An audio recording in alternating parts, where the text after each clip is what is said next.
LPG gas వినియోగదారులకు భారీ good news. August 16వ తేదీతో ముగిసిన ఈ కేవైసీ గడువును ఆయిల్ కంపెనీలు ఆగస్టు 23వ తేదీ వరకు పొడిగించాయి.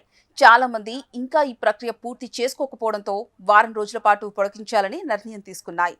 దీంతో వినియోగదారులు అప్పటి వల్ల తప్పనిసరిగా పూర్తి చేయాల్సి ఉంటుంది. ఈ కేవైసీ సర్వర్లో సమస్యలు తలెత్తడం, దీనివల్ల ఈ ప్రక్రియను పూర్తిగా నిలిపివేయడంతో చాలా మంది వినియోగదారులు ఇబ్బందులు ఎదుర్కొన్న క్రమంలో పొడిగించారని నిర్ణయించారు.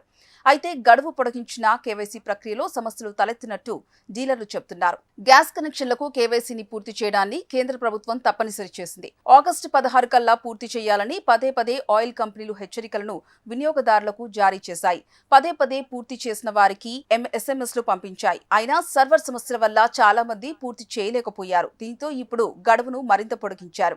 కొంతమంది ఆధార్ ద్వారా కేవైసీని పూర్తి చేయడానికి ప్రయత్నించినప్పటికీ సాంకేతిక సమస్యలను ఎదుర్కొన్నారు. సర్వర్లు నిలిచిపోవడం, యాప్లు, పోర్టళ్లు సరిగ్గా పనిచేయకపోవడం వంటి ఇబ్బందులు తలెత్తాయి. ఇక డీలర్షిప్ కార్యాలయాల వద్ద వినియోగదారులు భారీగా క్యూ కట్టారు. గంటల తరబడి నిల్చున్నారు. కానీ టెక్నికల్ సమస్య వల్ల పూర్తి చేయలేకపోయారు. అయితే గడువు పొడిగించినా పెద్దగా ఫలితం లేదని గ్యాస్ కంపెనీలు చెబుతున్నాయి. ఇప్పటికీ సర్వర్ సమస్య అలాగే కొనసాగుతుందని అంటున్నాయి.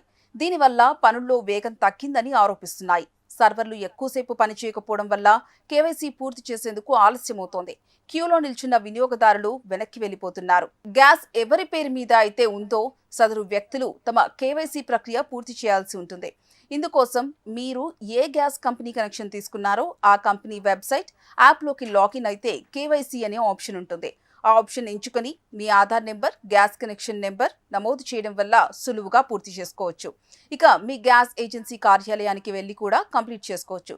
అలాగే మీకు గ్యాస్ డెలివరీ చేయడానికి వచ్చే సిబ్బంది వద్ద ఉండే మిషన్ ద్వారా కూడా కేవైసీ పూర్తి చేసుకోవచ్చు. ఇలా అనేక ఆప్షన్లు అందుబాటులో ఉన్నాయి.